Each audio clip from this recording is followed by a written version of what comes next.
चुनाव नियुक्तियां और ऐतराज। नमस्कार, मैं आपके साथ के राणा, इंडिया वॉइस देख रहे हैं आप। उत्तराखंड में चुनाव से पहले विवादित अधिकारियों को विभाग में उनके यानी कि निलंबन के बाद बहाली कर दी गई। अब इसके बाद सियासत शुरू हो चुकी है। हरक सिंह रावत के विभाग सवालों के घेरे में आकर खड़े हो गए हैं।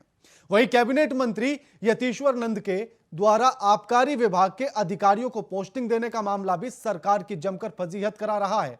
और इसी तरह से किन किन अधिकारियों की बहाली कराई गई और सवाल क्या उठ रहे हैं, इस रिपोर्ट में देखिए।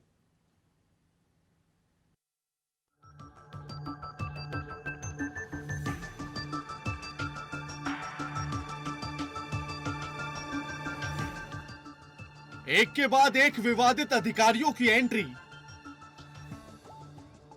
वो भी चुनाव से ठीक पहले। और ये सभी विभाग मंत्री हरक सिंह रावत के पास हैं।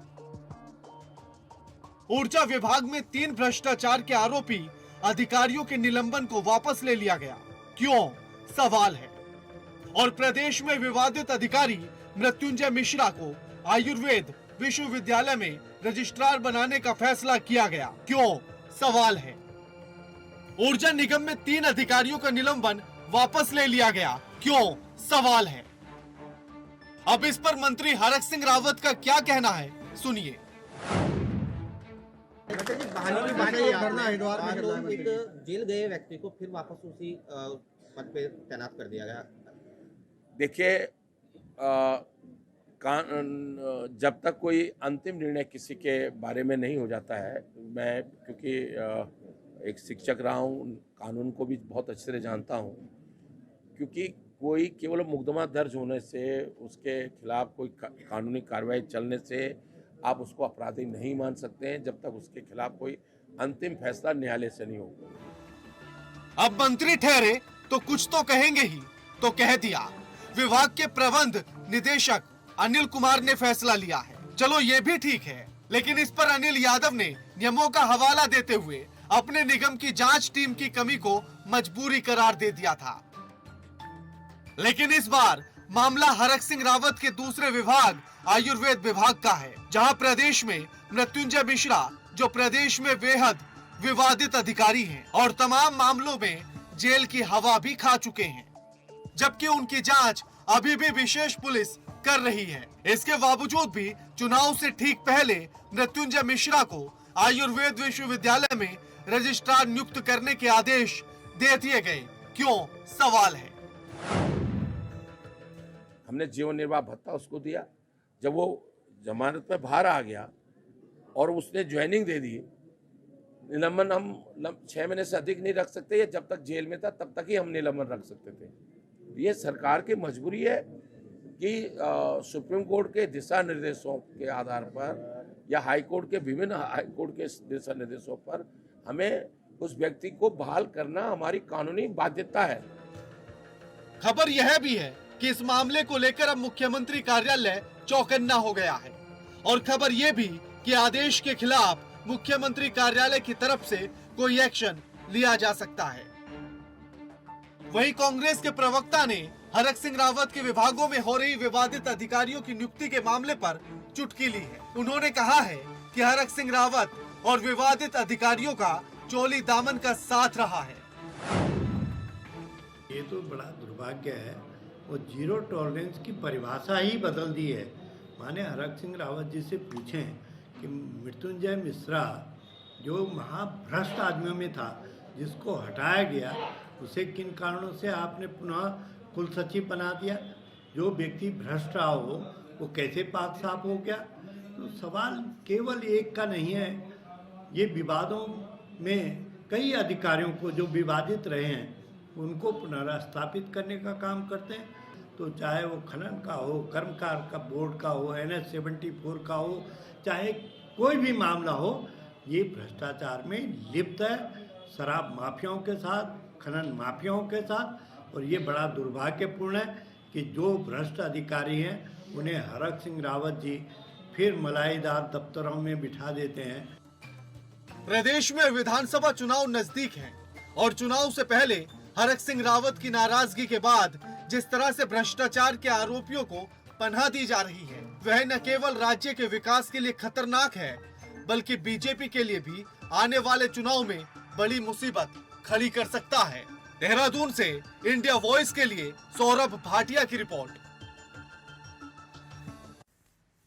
तो अब ऐसे में सवाल यह उठ रहा है कि इन दागी अधिकारियों पर आखिर इतनी मेहरबान सरकार क्यों है? आखिर इनकी फिर से बहाली करने की क्या मजबूरी आन पड़ी थी? जब चुनाव सिर पर हो तो ऐसे में इनकी बहाली की जरूरत क्या है? ये सवाल तमाम हैं और आज इन्हीं सवालों पर चर्चा की जाएगी और यही सवाल पूछे जाएंगे। आज जो मेहमान हमारे साथ जुड़ रहे हैं उनका परिचय आपसे करा देते हैं। नवीन ठाकुर हमारे साथ जुड़ रहे हैं जो प्रदेश प्रवक्ता हैं बीजेपी के। लखपत बुटोला हमारे साथ जुड़ रहे हैं जो प्रदेश प्रवक्ता हैं कांग्रेस के। आप दोनों का स्वागत है। नवीन जी, पहला सवाल आपसे है, आखिर इन दागी अधिकारियों पर इतनी मेहरबान क्यों है सरकार? देखिए, कोई सरकार मेहरबान नहीं है जी। जिस अधिकारी को कोर्ट ने 4 महीने पहले बेल दे दी, जी, अगर मृत्युंजय जी की हम बात करें, उसको कोर्ट ने 4 महीने पहले बेल दे दी थी। जी। और जब 4 महीने उसको बेल दे दी तो माननीय मंत्री जी ने भी बताया जी। ये नियम है कि 6 महीने से ज्यादा हम उसको निलंबित नहीं रख सकते। जी। अब वही जो है कानूनी शिकंजा अगर जो है विभागीय कोर्ट की तरफ से सरकार पर कसे तो हमें भी जवाब देना पड़ेगा, सरकार को जवाब देना पड़ेगा। इससे उसको बहाल किया गया और उसके बावजूद जब सवाल उठे तो माननीय मुख्यमंत्री जी ने आयुष मंत्रालय से, आयुष मंत्री से जवाब तलब किया है जी। और किन परिस्थिति में हुआ, क्या क्या है, कोर्ट की क्या दिक्कतें हैं। और जिस प्रकार मंत्री ने बताया कि अगर सच में ही ऐसा है तो उसके बावजूद ही मुख्यमंत्री नवीन देखेंगे। जी, ये पता है इनका निलंबन क्यों हुआ था? जी बिल्कुल, देखिए सरकार ने किया था 3 साल पहले जब सतर्कता आयोग द्वारा जो है इनके खिलाफ कार्रवाई की गई थी, उनके खिलाफ शिकायतें थी, तो हमारी सरकार थी जिसने जो है इनको अरेस्ट किया था, गिरफ्तार किया था। इनके खिलाफ जो है धोखाधड़ी के मामले थे, तो हमारी सरकार ने गिरफ्तार किया था। लेकिन बेल तो कोर्ट ने दी, सरकार ने बेल नहीं दी। जब कोर्ट ने बेल दे दी तो फिर उसके बाद सरकार की मजबूरी है और 4 महीने तो उनको बेल दिए हो गए कोर्ट द्वारा। वो लगातार जो है उन्होंने वहां ज्वाइनिंग की। लखपत जी, ठीक है, लखपत जी, इनका कहना है कि सरकार की मजबूरी थी इसलिए बहाल कराया गया। जी, मजबूरी तो भाजपा की रहती है। आप समझ सकते हैं कि ये बार बार कहते हैं कि जीरो टॉलरेंस की सरकार है, बहुत पारदर्शी सरकार है, हम बहुत ही जिस ईमानदारी से काम करते हैं। तो आप जानते हैं कि 5 साल सरकार होने वाले हैं, लोकायुक्त प्रवर समिति को भेजा गया है। अगर इनमें ईमानदारी इतना दम था तो लोकायुक्त को ये कह रहे तो 100 दिन में लाएंगे, क्यों नहीं लाए? आप मिश्रा जी की बात कर रहे हैं, NS-74 के जितने भी अधिकारी थे, इन्होंने कहा हमने बहुत बड़ी कार्रवाई कर दी। केंद्रीय मंत्री ने कहा कि सीबीआई जांच नहीं होनी। उसके बाद वो सारे के सारे जितने भी अधिकारी है, सारे के सारे मलाईदार पदों में मुख्यमंत्री कार्यालय में अटैच है। तो ये तो इन्हें बताना पड़ेगा क्या मजबूरी है, क्या प्रेम है इनको इतना। और ये जो हमने कहा है कि खनन प्रेमी सरकार है, इससे उम्मीद भी क्या की जा सकती? आप सोचिए, मुख्यमंत्री, उत्तराखंड के मुख्यमंत्री को खनन के ट्रकों को छुड़ाने के लिए चिट्ठी भेजनी पड़ रही एसपी को जी। तो इससे बड़ी आप समझ सकते हैं कि इससे बड़ा दुर्भाग्य प्रदेश का क्या हो सकता है जी। ये एक वानगी है। और ये 10 दिन पहले की बात है। जहां तक इन्होंने बात की, एक तरफ तो खड़क सिंह रावत जी ने कहा कि 10 दिन पहले की बहुत खनन हो रहा है, बहुत खनन हो रहा है, उन्होंने एक डिपो को अटैच करने का काम किया। दूसरी तरफ इस तरह के अधिकारी, क्योंकि पहले भी इन्हीं के साथ थे और खड़क सिंह रावत जी का इनका बड़ा प्रेम भी रहा है पहले से, तो ये सब जानते कि क्यों किया गया, किस लिए किया गया, इसमें कितना पैसा दिया गया मंत्री को, कितना मुख्यमंत्री को दिया गया है। ये कोई छुपी हुई बात नहीं राणा जी। ये तो आप भी जानते हैं कि मोटा पैसा मुख्यमंत्री के घर में पहुंच गया है, दिल्ली पहुंच गया है। तो कहाँ दिक्कत है भाजपा? भाजपा कहती है हम वो गंगा है जहाँ कोई पापी आ जाए वो भी पाप मुक्त हो जाता है। तो ये भ्रष्टाचारी मुक्त हो जाते हैं। यहाँ देश को लूटेंगे, खसोड़ेंगे, उत्तराखंड को लूटेंगे, खसोड़ेंगे, भाजपा का घर भरेंगे, भाजपा का ऑफिस भरेंगे, तो ये ईमानदार हो जाते। तो ये इनकी नई थ्योरी है, नई डेफिनेशन है भाजपा की। ये समझना पड़ेगा हमको। मैं यहाँ पे आपसे कह सकता हूँ कि जिस तरह से कुंभ के अंदर आप जान सकते हैं कि दुनिया का, हिंदुस्तान का सबसे बड़ा आरटीपीसीआर घोटाला हुआ, कुंभ जैसी संस्था, देवभूमि उत्तराखंड है, और उसके बाद सरकार इतनी बेशर्मी हो गई कि कुंभ में भ्रष्टाचार के कर्मकांड बोर्ड के अंदर जहां असहाय अपाहिज बच्चों के लिए सामान दिया जाना था वहां भ्रष्टाचार कर दिया। तो अब क्या उम्मीद है सरकार से की जाती? जिस सरकार के नवीन जी जिस सरकार के नवीन जी हाँ बिल्कुल लखपत जी आ रहा हूं आपके पास फिर से। नवीन जी, जब इन्हें मिश्रा जी को हटाया गया था तो 2013 से 17 तक का ये आंकड़ा लगाया गया था कि इन्होंने 1 करोड़ का घोटाला किया। इन पर लगभग 12 से 13 करोड़ की संपत्ति निकली, जो आय से ज्यादा थी, इस पर मुकदमा भी दर्ज किया गया। जी अब कौन सी मजबूरी आप सरकार की गिनाना चाह रहे हैं? आप ही की सरकार में ये सारी चीजें प्रूफ होती हैं, आप ही की सरकार में उन्हें जेल होती है, आप ही की सरकार उन पर सारे आरोप तय करती है, और फिर आप ही की सरकार कहती है भैया हमारी मजबूरी थी हमने रख लिया। नहीं, वो कानूनी मजबूरी माननीय मुख्यमंत्री ने बताई भी, पर हमारी सरकार ने कार्रवाई की। जैसे लखपत भाई जो है अभी इतने बड़े और झूठे आरोप लगा रहे हैं कि मुख्यमंत्री जी का पैसा पहुंच गया। शायद ये अपने समय का जो है काल याद कर रहे हैं जब इनके पूर्व मुख्यमंत्री ने टीवी चैनलों पर कहा था, जो इनकी जो है वायरल हो गई थी। आज तक लोग सुनते हैं घरों में भी। इनके मुख्यमंत्री को डर भी लग रहा था, कह रहे थे मेरी वीडियो चला सकते हैं चुनाव में। उन्होंने कहा था 25-25 लाख रुपए दे दीजिए और उसके बाद उत्तराखंड को लूट लीजिए, मैं आके फेर लूंगा। इनके राष्ट्रीय अध्यक्ष जमानत पर हैं, वो इस्तीफा क्यों नहीं देते? उनको क्यों नहीं हटा दिया इन्होंने? इनके पूर्व जो है राष्ट्रीय अध्यक्ष जमानत पर हैं। इनकी जो है जीजा जी पूरे जो है पार्टी के देश के जीजा जिनको बना दिया, जिनकी जो है आय 1990 में 1 लाख रुपए का जो रिटर्न भरते थे, आज वो जो है कई 100 करोड़ का रिटर्न भरते हैं। उसके विषय में कांग्रेस नहीं बोलेगी। नवीन जी मेरा सवाल ही नहीं है ये, आप मेरे सवाल का जवाब दीजिए ना। सवाल का मैंने जवाब दे दिया, लेकिन ये जो मैं किसी एक अधिकारी की बात नहीं कर रहा हूं, मैं किसी एक अधिकारी की बात नहीं कर रहा हूं। मुख्यमंत्री जी ने पैसा ले लिया। नवीन जी मैं किसी एक अधिकारी की बात नहीं कर रहा हूं। यूपीसीएल में भी 3 अधिकारियों की बहाली हुई है, 70 करोड़ के घोटाले का मामला था, और आपके तो विभाग के मंत्री को तो पता भी नहीं लगता, विभाग के मंत्री को तो इस बात की खबर भी नहीं होती कि उनकी बहाली हो गई है। नहीं, देखिए मैंने कहा कि माननीय मुख्यमंत्री जी के संज्ञान में विषय है और उन्होंने जवाब तलब कर लिया आयुष मंत्री जी से, और निश्चित तौर पर हमारी सरकार ने उनको पहले भी कार्रवाई की थी और जरूरत महसूस हुई और कहीं नियम विरुद्ध काम हुआ तो हम तुरंत जो है कार्रवाई करेंगे। ये कांग्रेस का शासनकाल नहीं है कि हरीश रावत जी जो है कहते हैं कि 25-25 लाख दे दीजिए। कार्रवाई का क्या फायदा? उसको जेल भी भेज दिया, फिर वापस लाकर उसी पद पर बैठा दिया, और फिर कह दिया गया कि निलंबन के समय की जो भी सैलरी थी वो भी इनको दी जाए नियमानुसार। ऐसे निलंबन का क्या फायदा? देखिए राणा जी, मैंने कहा कि 4 महीने पहले बेल मिल गई। बेल भारतीय जनता पार्टी ने तो नहीं दी, बेल तो कोर्ट ने दी ना। मैं किसी एक अधिकारी की भी तो बात नहीं कर रहा हूं, कानूनी नियम है। मैं किसी एक अधिकारी की बात नहीं कर रहा हूं, मैं तो यूपीसीएल के बाकी अधिकारियों की भी बात कर रहा हूं जिनका निलंबन हुआ। जब मृत्युंजय अजय कुमार यादव ने निलंबन कर लिया उनका, और जिन अजय कुमार यादव को एमडी बनाया गया उन पर भी भ्रष्टाचार के आरोप हैं पहले से। नहीं, देखिए आरोप लगना और सिद्ध होना 2 अलग चीजें। सिद्ध कौन करेगा? उदाहरण दिया, सिद्ध कौन करेगा? नवीन जी सिद्ध कौन करेगा? वो जमानत पर है। नवीन जी सिद्ध कौन करेगा? जमानत पर है। नवीन जी सिद्ध कौन करेगा? हरीश रावत पर है। नवीन जी सिद्ध कौन करेगा ये तो बता दीजिए मुझे। चैनल पर हरीश रावत खुलेआम पकड़े गए, इन्होंने चुनाव संचालन समिति का नवीन जी हरीश रावत जब उनके ऊपर विषय लेकर आऊंगा उन पर तब बात करेंगे, अभी इस पर बात हो रही है, यहीं पर कर लेते हैं। नहीं, इस पर कर रहा हूँ बात, मैंने जवाब दिया। आप बताइए ना, सिद्ध कौन करेगा? जांच कौन कराएगा? जांच कौन कराएगा? सरकार ने कोर्ट, विषय कोर्ट का है। सरकार ने जमानत नहीं दी, कोर्ट ने जमानत दी, कोर्ट ने बेल दी।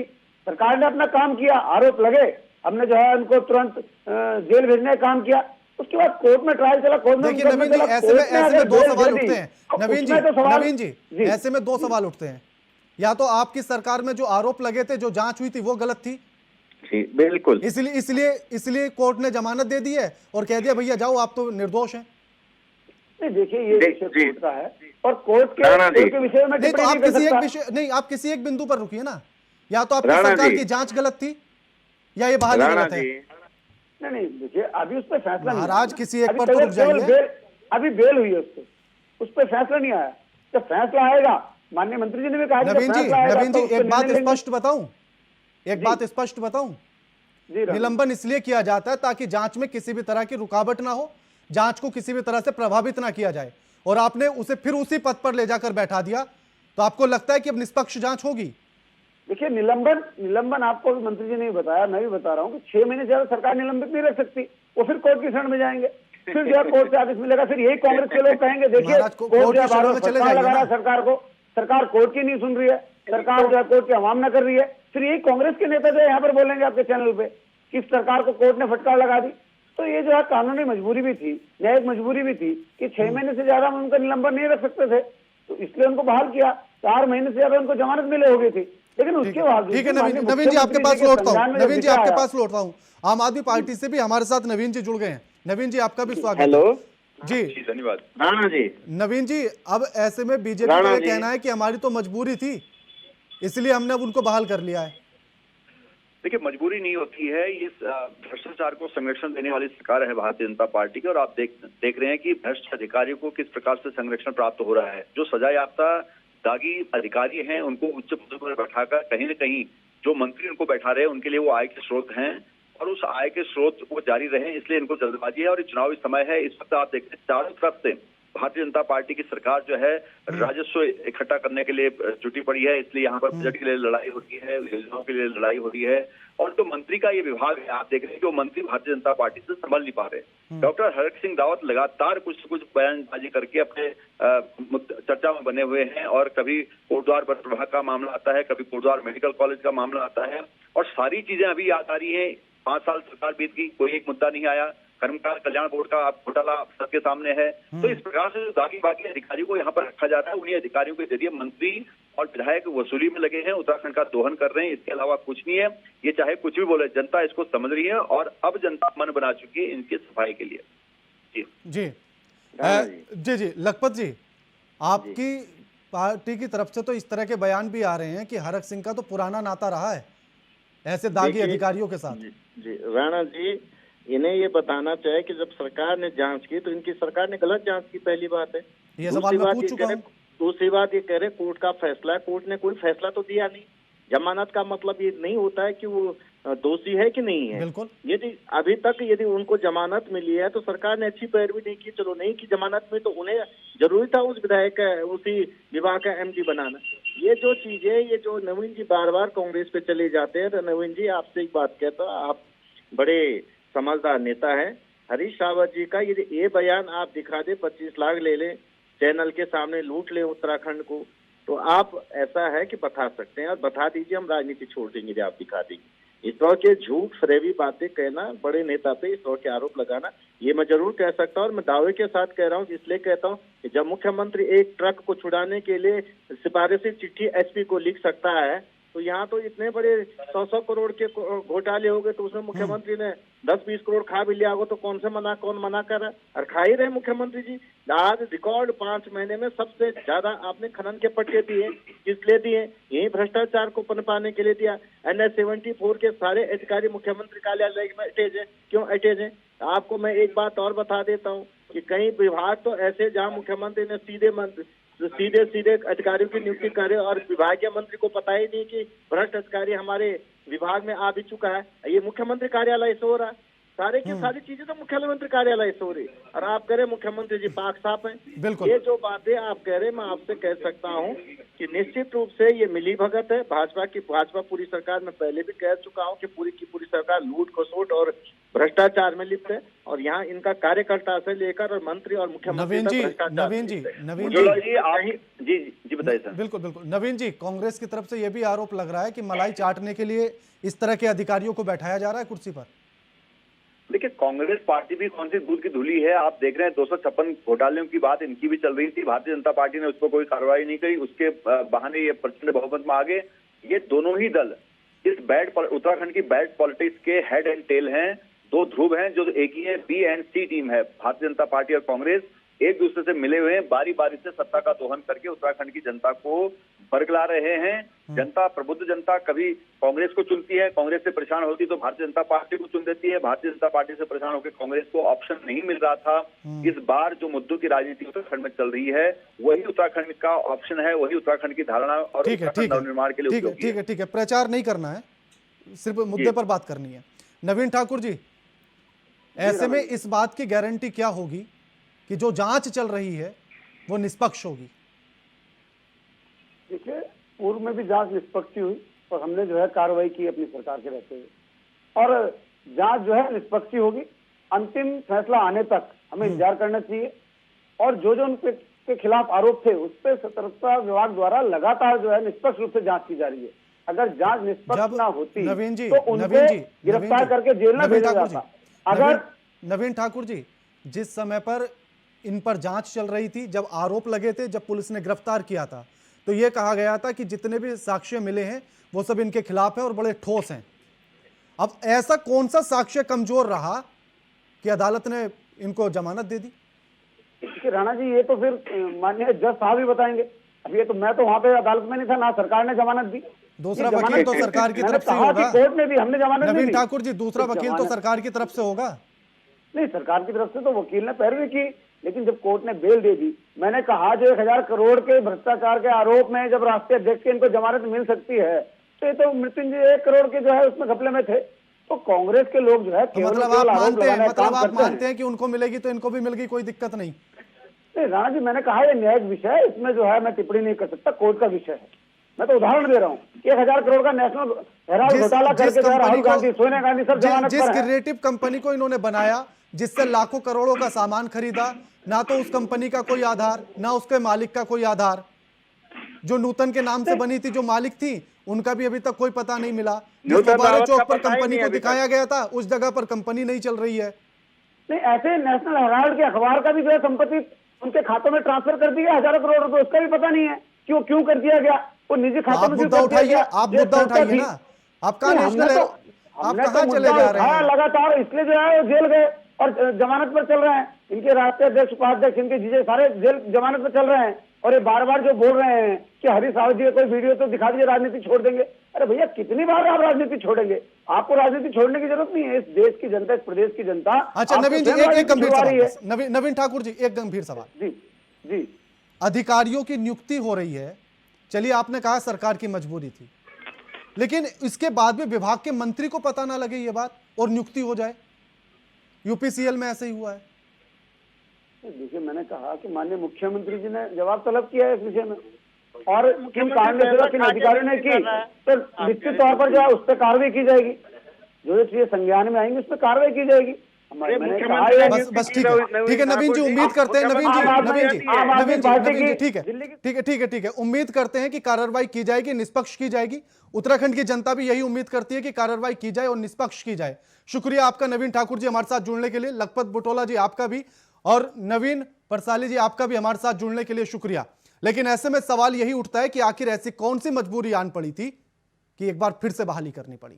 जिन पर करोड़ों के गबन का मामला हो, आरोप लगे हुए हों, साक्ष्य मिले हों, और फिर से उन्हें उसी पद पर ले जाकर बैठा दिया जाए, तो इसमें दो सवाल ये उठते हैं कि पहला तो ये कि निष्पक्ष जांच कैसे होगी, और दूसरा ये कि जिन व्यवस्थाओं को सुदृढ़ करने की बात कहती है सरकार, वो सुदृढ़ कैसे होंगी। फिलहाल इस कार्यक्रम में इतना ही। नमस्कार।